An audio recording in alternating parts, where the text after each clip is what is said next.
วงจันทร์เอ๋ยแรกหัวในชายสั้นยำស្រញញឹមគប់ព្រឹមដូចវងភ័ស្រីពេលឃើញព្រាមជំរាមលោកគួនមេត្រីអូនល្អលើស្រី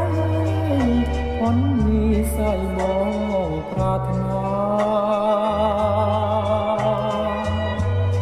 ពេលអូនខឹងអូនល្អលើមួយកំរិនធ្វើឲ្យចិនបងរិនតែលួចស្នេហាតែភ្នែកអូនចាំងឆ្លងរស្មីគឺថ្លា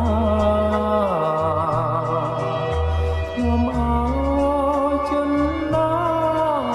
បងរត់តែស្រឡាញ់ស្រី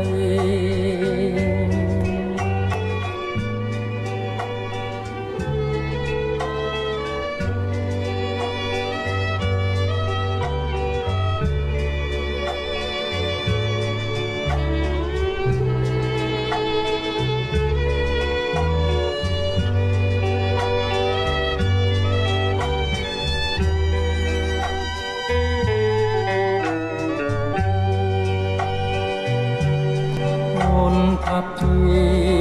ព្រះទាមានប្រាប់អូនទេថាបងស្នេ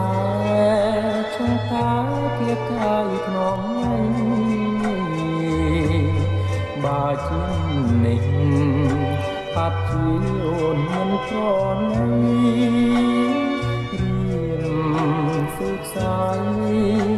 ជីវិតដែលអន់ខ្លាំងសា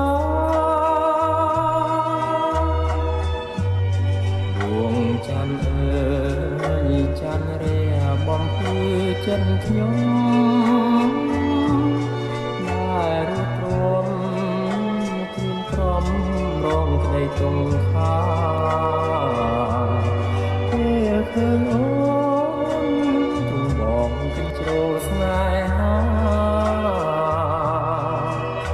មេត្តាមេត្តាយល់ដល់ចិនដា